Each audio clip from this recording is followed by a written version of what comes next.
जय श्री गणेशाय नमः। संकष्टी चतुर्थी का व्रत भगवान गणेश जी को समर्पित होता है। यह व्रत हर महीने चतुर्थी तिथि को रखा जाता है। इस दिन श्रद्धा पूर्वक गणेश जी की पूजा की जाती है और उनसे सभी कष्टों एवं बाधाओं को दूर करने की प्रार्थना की जाती है। ऐसी मान्यता है कि विघ्नहर्ता की उपासना से जीवन की समस्याएं हल होती हैं और सुख समृद्धि का मार्ग प्रशस्त होता है। पूजा मुख्य रूप से दिन में की जाती है, जबकि व्रत चंद्रमा के उदय के बाद अर्घ्य देकर खोला जाता है। संकष्टी एक संस्कृत शब्द है जिसका अर्थ है संकटों से मुक्ति। क्योंकि भगवान गणेश को विघ्नहर्ता कहा जाता है, इसलिए चतुर्थी पर उनकी पूजा करने से सभी भक्तों की समस्याएं दूर हो जाती थी। श्री गणेश चतुर्थी व्रत की पौराणिक कथा के अनुसार एक बार भगवान शिव तथा माता पार्वती नर्मदा नदी के किनारे बैठे थे। वहां माता पार्वती ने भगवान शिव से समय व्यतीत करने के लिए चौपड़ खेलने को कहा। शिव चौपड़ खेलने के लिए तैयार हो गए, परंतु इस खेल में हार जीत का फैसला कौन करेगा, यह प्रश्न उनके समक्ष उठा। तो भगवान शिव ने कुछ तिनके एकत्रित कर उसका एक पुतला बनाकर उसकी प्राण प्रतिष्ठा कर दी और पुतले से कहा, बेटा, हम चौपड़ खेलना चाहते हैं, परंतु हमारी हार जीत का फैसला करने वाला कोई नहीं है, इसलिए तुम बताना कि हम दोनों में से कौन हारा और कौन जीता। उसके बाद भगवान शिव जी और माता पार्वती का चौपड़ खेल शुरू हो गया। यह खेल 3 बार खेला गया और संयोग से तीनों बार माता पार्वती ही जीत गई। खेल समाप्त होने के बाद बालक से हार जीत का फैसला करने के लिए कहा गया, तो उस बालक ने महादेव को ही विजयी बताया। यह सुनकर माता पार्वती क्रोधित हो गई और क्रोध में उन्होंने बालक को लंगड़ा होने, कीचड़ में पड़े रहने का श्राप दे दिया। बालक ने माता पार्वती से माफी मांगी और कहा कि यह मुझसे अज्ञानतावश ऐसा हुआ है, मैंने किसी द्वेष भाव में ऐसा नहीं किया है। बालक द्वारा क्षमा मांगने पर माता ने कहा, यहाँ गणेश पूजन के लिए नाग कन्याएं आएंगी, उनके कहे अनुसार तुम गणेश व्रत करो, ऐसा करने से तुम मुझे प्राप्त करोगे। यह कहकर माता पार्वती शिव जी के साथ कैलाश पर्वत पर चली गई। 1 वर्ष बाद उस स्थान पर नाग कन्याएं आईं। तब नाग कन्याओं से श्री गणेश के व्रत की विधि मालूम करने पर उस बालक ने 21 दिन लगातार गणेश जी का व्रत किया। उसकी श्रद्धा से गणेश जी प्रसन्न हुए।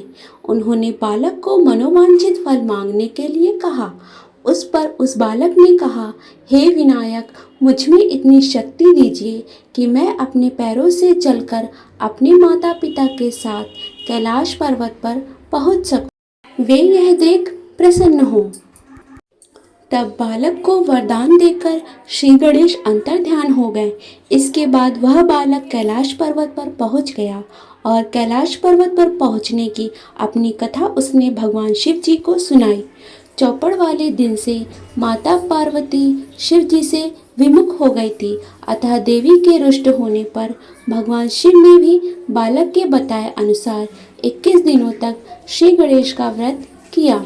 इस व्रत के प्रभाव से माता पार्वती के मन से भगवान शिव के लिए जो नाराजगी थी वह समाप्त हो गई। तब यह व्रत विधि भगवान शंकर ने माता पार्वती को बताई। यह सुनकर माता पार्वती के मन में भी अपने पुत्र कार्तिकेय से मिलने की इच्छा जागृत हुई।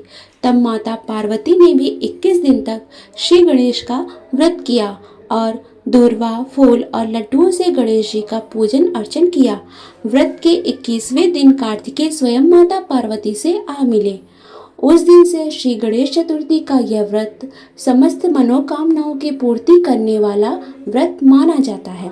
इस व्रत को करने से मनुष्य के सभी कष्ट दूर होकर मनुष्य को समस्त सुख सुविधाओं की प्राप्ति होती है और उसे लंबी आयु, आरोग्य, संतति, सुख और सिद्धि सब प्राप्त होती है। यह व्रत स्त्रियों के लिए सौभाग्यदायक, पुरुषों के लिए यशप्रद और संतान हेतु वरदायक माना गया है। गणपति बप्पा मोरया। प्राचीन समय की बात है।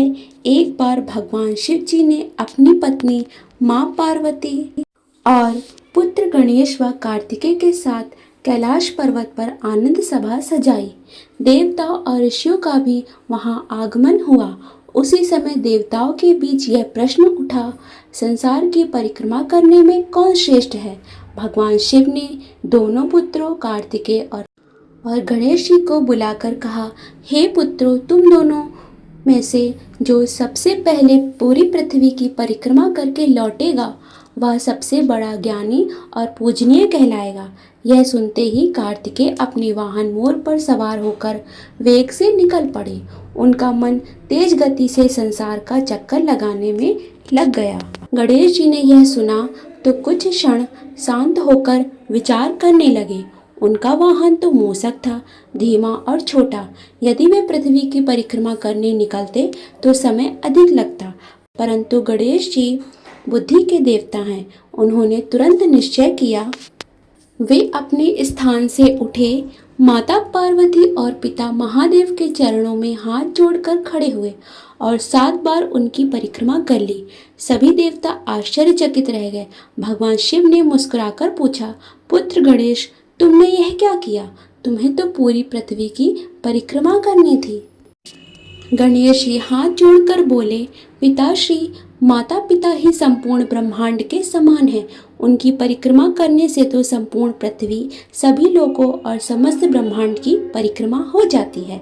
माता पिता ही सृष्टि का आधार हैं, अतः मैं उनके चारों ओर 7 फेरे लगाकर यह परिक्रमा पूर्ण की है।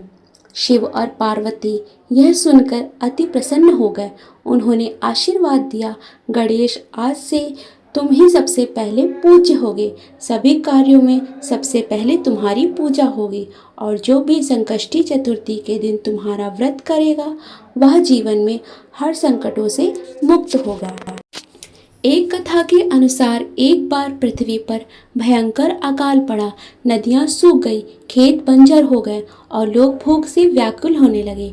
चारों ओर दुख और संकट का वातावरण था। लोग देवताओं की शरण में गए और प्रार्थना करने लगे, हे देवताओं, हमारे संकट का निवारण कीजिए। तभी सब देवता भगवान शिव जी के पास गए और समाधान मांगा। शिव जी ने कहा, इन सब का कल्याण तो तभी होगा जब गणेश जी की आराधना की जाएगी। संकष्टी चतुर्थी का व्रत करके उसे प्रसन्न किया जाए, तभी सारे संकट दूर होंगे। लोगों ने संकष्टी चतुर्थी का व्रत किया, गणेश जी की पूजा की और चंद्रमा को अर्घ्य अर्पित किया। उसी क्षण वर्षा हुई, खेत हरे भरे हो गए और संसार में पुनः सुख समृद्धि लौट आई। तभी से यह व्रत जीवन में संकटों के निवारण का वरदान माना जाता है।